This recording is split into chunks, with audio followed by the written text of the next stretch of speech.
Përshëndetje, sot do të zhvillojmë temën funksionet lineare të trajtës y baras me mx plus c, duke trajtuar pjerësinë e tyre. Rezultatet të nxënit gjatë kësaj ore mësimore. Në fillim duhet të identifikoni koeficientët m dhe c në një funksion linear, të përcaktoni pjerësinë e drejtëses, të gjeni ekuacionin e simetrike si një drejtëse lidhur me boshtin e ordinatave y. Fillimisht fillojmë me një situatë nxëni, e cila ju kërkon që të ndërtoni në sistemin koordinativ me anë të platformës GeoGebra grafikët e funksioneve. Y baras me 2x minus 1 dhe y baras me minus 3x plus 2. Çfarë vjen re nga ndërtimi i këtyre grafikëve? Platforma GeoGebra është një ndër platformat kryesore që na shërben në matematik për zgjidhjen e ekuacioneve, ndërtimin e funksioneve edhe të tjera element që kemi. Kemi ndërtuar funksionet 2x minus 1 dhe minus 3x plus 2.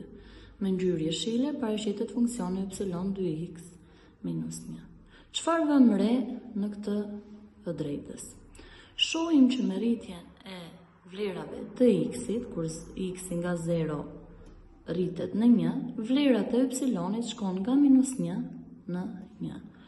Pra, në rastin kur koeficienti përpara x-it është një numër pozitiv, me rritjen e vlerave të x-it rriten dhe vlerat e y-it. Në këtë rast, ne themi që funksioni ka pjerësi pozitive. Kalojmë në rastin tjetër që kemi minus 3x plus 2.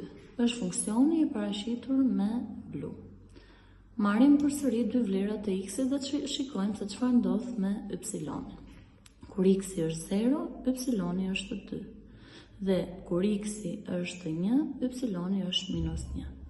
Pra, vëm re që me rritjen e vlerave të x-it, y-i zvogëlohet. Në raste të tilla, pjerësia e funksionit është negative. Ose, e thënë ndryshe, kur koeficienti këndor ose gradienti që siç e kemi quajtur është një numër negativ, pjerësia e funksionit është negative. Kemi dhe raste kur pjerësia e funksionit është 0. Për shembull, nëse do të ndërtojmë y e barabartë me 2, do të shikojmë që na paraqitet me Leila.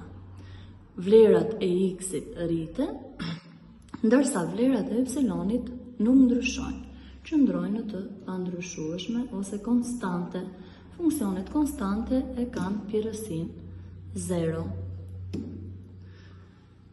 Kalojmë, çfarë është pjerësia e funksionit linear? Pjerësia e një funksioni linear tregon shkallën e ndryshimit të y-it ose vlerës së funksionit për çdo njësi që ndryshon x-i ose variabla e pavarur.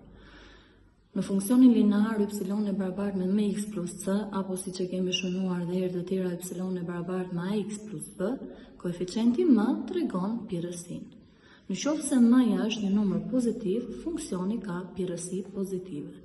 Në qoftë se m-ja është një numër negativ, funksioni ka pjerësi negative. Nëse m-ja është 0, atëherë kjo pjerësi është 0. Koeficienti c tregon ordinatën e pikës së prerjes së drejtës me boshtin e y-eve.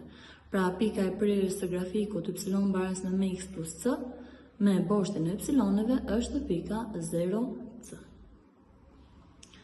Marrim këtu të ndërtojmë disa shembuj dhe të shikojmë pjerësinë e tyre si dhe të përcaktojmë koeficientët m dhe c. Në funksionin e parë y e barabartë me 3x minus 1, sa është m-ja? M-ja është koeficienti që ndodhet përpara x-it dhe në rastin konkret është 3, ndërsa c-ja është 1. Meqense m-ja është pozitive, atëherë funksioni ka pjerësi pozitive.